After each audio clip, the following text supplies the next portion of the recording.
So what led me to come to Dr. Beckwith was I had a lot of broken, chipped teeth and some gradual breakdown over the course of my life.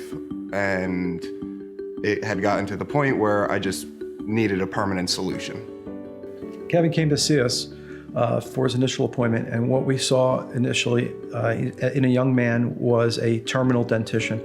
Terminal dentition that was affected by extensive cavities on his teeth that put the teeth in a position where they just could not be fixed. Even with root canals and periodontal treatment, they just couldn't be fixed. So the driving factor for me was I wanted to restore my whole mouth to what it originally was. You know, smile-wise, comfortable eating, just as it was originally. Ultimately, me and Dr. Beckwith decided to go with a full arch upper and lower set on several implants for each one.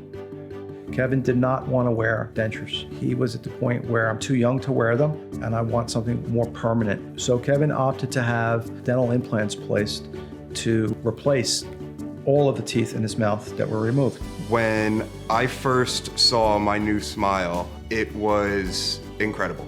Complete life-changing turnaround. It was almost like I had instantly gotten 10 years younger. You know, mentally, physically, I didn't look as worn down, as broken down. It's a complete life-changing turnaround.